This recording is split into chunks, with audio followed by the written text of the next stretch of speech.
है, मगर परिजनों के तहरीर पर जो महिला मित्र थी इरम, उसके खिलाफ मुकदमा दर्ज कर लिया गया है, उसको जेल में भेज दिया है। और ऐसे में ये भी पता चला है कि पिछले 2.5-3 साल से उमेश और इरम एक दूसरे से जानते थे, एक दूसरे के साथ समय बिताते थे। जो उमेश था हाथरस का रहने वाला था, मगर जब जब वो नोएडा आता था इरम से अलग अलग जगहों पर मुलाकात करता था। इंडिया न्यूज से महेंद्र माही, नोएडा।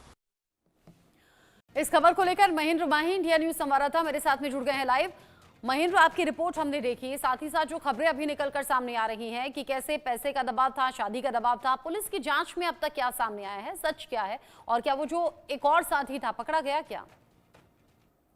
बिल्कुल रचना, देखिए अब ये पूरा जो मामला है बिल्कुल पलट चुका है। 4 दिन पहले नोएडा के सेक्टर 27 जिस ओयो होटल में उमेश नाम के जिस व्यक्ति ने पंखे से लटक कर अपनी जान दी थी, और उसमें जो उसकी महिला मित्र थी वॉशरूम के अंदर थी। जब वो बाहर निकली तो उसने देखा कि जो उमेश है उसने पंखे से लटक कर अपनी जान दे दी। पुलिस को ये बताया था कि कुत्ते के इलाज को लेकर इन दोनों के बीच विवाद चल रहा था, और जो उमेश था वो मानसिक रूप से परेशान था, इसी के चक्कर में उसने जान दी। मगर जब ये बात उमेश के परिजनों को पता लगा कि जो महिला है इकरा, वो पहले से ही पिछले 2.5-3 साल से लगातार इसके टच में थी, और जब जब उमेश नोएडा आता था तो इससे मुलाकात करता था। और जो इकरा थी वो बीबीए की छात्रा थी, नोएडा की निजी यूनिवर्सिटी से पढ़ाई कर रही थी। ऐसे में ये भी पता चला पूछताछ में कि जो इकरा और उसके साथ का एक और साथी है संतोष, इन लोगों ने मिलकर उमेश से तकरीबन 30 लाख रुपए लिए पिछले 2.5 से 3 साल में। और जब उमेश उस पैसों को मांगता किसी तरीके से तो इसमें दबाव डाला जाता था, ब्लैकमेलिंग का आरोप लगाया जाता था, या अलग अलग तरह के आरोप लगाता था। ऐसे में उमेश इन तमाम बातों से आकर तंग आ चुका था। उसने केवल सोचा अगर इस बातों को ये बात अगर मेरे घर तक पहुंचेगी, समाज में पहुंचेगी, तो कहीं ना कहीं इनके परिवार की बेइज्जती होगी। तो इस तरह जो उमेश है उसने पंखे से लटक कर आत्महत्या कर ली। उस समय तो यही लग रहा था कि इनके बीच कुछ लड़ाई नहीं हुई, केवल डिप्रेशन के चलते जो है उमेश ने आत्महत्या की। मगर जब पुलिस ने जांच की, पुलिस ने सख्ताई से इकरा से पूछताछ की, तो इकरा ने तमाम चीजों को बताया। किस तरीके से एक और व्यक्ति था संतोष, जो कि उमेश को जानता था, जो कि इकरा को जानता था। इन तीनों की आपस में बातचीत होती थी। जब जब हाथरस से जो उमेश है नोएडा आता था, हाँ। आसपास के होटल में रुकता था और इकरा को बुलाता था। उसी दौरान जितने पैसे 30 लाख की जो बात पीड़ित के परिवार वाले कह रहे हैं, वो पैसे उसने दिए। मगर जब पैसा मांगा गया वापस किसी तरीके से, तो ये बात इकरा को अच्छी नहीं लगी और उसने तमाम तरह की धमकियां देनी शुरू कर दी, चाहे वो ब्लैकमेलिंग की बात करे, दबाव की बात करे। क्योंकि इकरा की जो उम्र थी महज 22 साल की उम्र थी, और ऐसे में सोचिए किस तरीके से जो हाथरस से उमेश आता था, यहाँ रहता था अपने काम काज के लिए, और ये दबाव वो झेल नहीं सका और इसी दबाव के चलते सुसाइड कर लिया। लेकिन अब भाई कह रहा है लड़के का कि सुसाइड के लिए उकसाया गया, तो कार्रवाई बनती है। गर्लफ्रेंड इरम हो गई है गिरफ्तार, आगे की कार्रवाई जारी। बहुत शुक्रिया आपका महेंद्र भाई, ये पूरी खबर दर्शकों तक पहुंचाने के लिए। और आगे बढ़ते हुए एक ऐसी खबर जो आपको भी हैरान कर देगी, ऐसा डेंजरस इश्क जिसमें प्रेमिका ने अपने प्रेमी की 13 हड्डियां तुड़वा दी।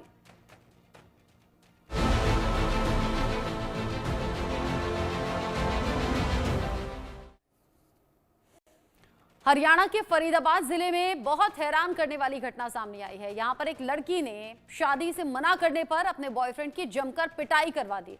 आरोप है कि लड़की ने अपने साथी के साथ मिलकर बॉयफ्रेंड के साथ इतनी जोर से मार पिटाई की कि बॉयफ्रेंड के 13 जगहों पर फ्रैक्चर हो गया, यानी कि 13 जगह से हड्डी टूट गई। लड़की ने बॉयफ्रेंड को घर बुलाया था, उसे अधमरा करके सड़क पर छोड़ दिया गया। घायल स्थिति में वो किसी को मदद के लिए कॉल भी नहीं कर पाया। पुलिस के मुताबिक लड़की ने बॉयफ्रेंड को उधार के पैसे लौटाने के बहाने घर बुलाया। चौंकाने वाली बात यह भी है कि दोनों शादीशुदा हैं। बॉयफ्रेंड अपनी पत्नी से अलग रहता है, गर्लफ्रेंड का अपने पति से तलाक का केस चल रहा है। पुलिस ने इस मामले में 5 आरोपियों के खिलाफ केस दर्ज किया है। पिछले 17 दिन से ये शख्स जो कि बॉयफ्रेंड है अस्पताल में भर्ती है, 3 बच्चों का पिता भी है, वहीं गर्लफ्रेंड की भी 10 साल की बेटी है। पुलिस इस मामले की जांच कर रही है। जो प्लास्टर लगे हुए हैं शरीर पर, 13 जगह से हड्डी टूटी है और 17 दिन से अस्पताल में भर्ती है। हरियाणा के फरीदाबाद से ये घटना सामने आई है। गर्लफ्रेंड बॉयफ्रेंड पहले तो अपनी मर्जी से लिव इन रिलेशनशिप में रह रहे थे। लड़की ने कहा कि शादी कर लो, बॉयफ्रेंड ने शादी करने से इनकार कर दिया और उसके बाद अपने साथियों के साथ मिलकर बॉयफ्रेंड को इतना पिटवाया कि उसके 13 जगह से हड्डी टूट गई। इसमें उसने बताया कि उसकी महिला मित्र गुंजन के भाई अमन उसके साले हन्नी और अन्य साथी मनीष, पिताजी कमल व अन्य 3-4 साथियों ने उसके साथ मार पिटाई की, डंडों से उसके साथ मार पिटाई, जिसमें उसको चोटें लगी और चोट लगने पर उसके हाथ पैर में फ्रैक्चर भी है और पुलिस ने इसमें मामला दर्ज कर लिया है। मामले की जांच पुलिस द्वारा की जा रही है और इस मामले में पुलिस ने 2 आरोपी अमन जो गुंजन का भाई है और किशन जो अमन का साला है, इसको गिरफ्तार कर लिया है, जिनको न्यायालय में पेश करके नियमानुसार कार्रवाई। जी अभी तक तो ऐसा कुछ कारण स्पष्ट नहीं हुआ है। शिकायतकर्ता ने शिकायत में ये बताया कि उसके भाई ने, अमन ने, उसकी महिला मित्र गुंजन के भाई अमन ने उसको मिलने के लिए बातचीत करने के लिए बुलाया था और पहले से ही वो डंडे लेके खड़े थे। जैसे वो पहुंचे उसके साथ उसने झगड़ा कर दिया, मारपिटाई कर दी, जिसमें चोटें लगी।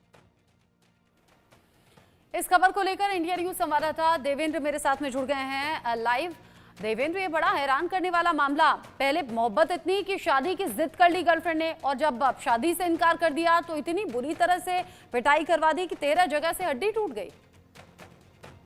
बिल्कुल, देखिए बेहद चौंकाने वाला ये मामला है और इससे भी चौंकाने वाला मामला इसलिए क्योंकि दोनों ही शादीशुदा हैं। एक जो व्यक्ति है जिसके साथ में मारपीट की गई है, 13 हड्डियां जिसकी तुड़वाई गई हैं, वो 3 बच्चों का बाप है। तो वहीं जो प्रेमिका है वो भी 10 साल की बेटी है उसकी। और ऐसे में दोनों पहले एक मोबाइल का ये काम करता था रिपेयर का, वहाँ उसका आना जाना होता था और अचानक उनके बीच में, दोनों के बीच में संबंध बने और संबंध बनने के बाद में शादी का दबाव प्रेमिका की तरफ से प्रेमी के ऊपर डाला गया। लेकिन प्रेमी बार बार मना करता रहा कि वो पहले ही बता चुका है कि वो 3 बच्चों का फादर है, तो ऐसे में वो शादी नहीं कर सकता था। लेकिन जो प्रेमिका है, प्रेमिका अपने पति को छोड़कर उसको तलाक की अर्जी लगा दी और उसके साथ में रहना भी शुरू कर दिया था। लेकिन शादी का लगातार दबाव बनाया जा रहा था। ऐसे में जो आरोप है प्रेमी की तरफ से, प्रेमिका को 21.5 लाख रुपए भी दिए गए थे और उनको जब वो दोनों में अनबन हुई तो पैसे की वापसी चाह रहा था, पैसे वापस मिल जाए।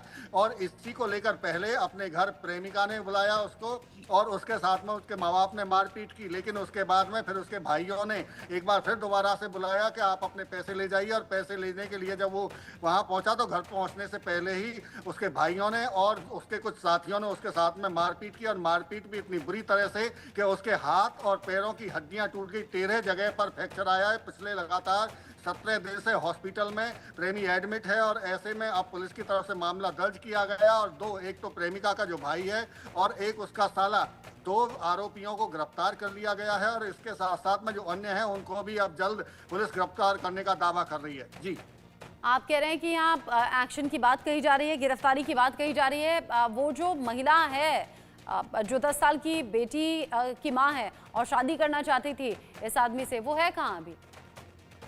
देखिए वो भी फरार चल रही है क्योंकि उसका भी नाम FIR में दर्ज किया गया है। और न केवल प्रेमिका बल्कि उसके जो भाई, साले और दूसरे और अन्य रिश्तेदार हैं उन पर तमाम आरोप मारपीट के और हड्डियां तोड़ने के लगे हैं। तो ऐसे में पुलिस दबिश जरूर दे रही है कि आखिर उनको गिरफ्तार करना है और कोर्ट में पेश किया जाए। और कल ही 2 आरोपियों को गिरफ्तार जरूर कर लिया गया, लेकिन बाकी के जो आरोपी हैं उनको भी दबिश दी जा रही है। पुलिस जल्द से जल्द गिरफ्तार करने का दावा कर रही है। चूंकि मामला चौंकाने वाला है, बेहद चौंकाने वाला इसलिए भी कि दोनों शादीशुदा होते हुए भी प्रेम के जाल में फंसे और एक दूसरे के पता होने के बाद में भी शादी का दबाव प्रेमिका की तरफ से बनाया गया था। लेकिन उसने साफ मना कर दिया क्योंकि उसकी तरफ से कहा गया था कि वो पहले से ही शादीशुदा है और उसके 3 बच्चे हैं। लेकिन प्रेमिका लगातार उस पर दबाव बना रही थी। लेकिन बात तो फिर ये भी है ना कि लिव इन रिलेशनशिप में रहने के लिए 3 बच्चों का बाप नहीं था। पहले लिव इन रिलेशनशिप में रह लिया, शादी का वादा कर दिया, जब शादी का प्रेशर बना तब जाकर मना कर दिया। गलती भी दोनों तरफ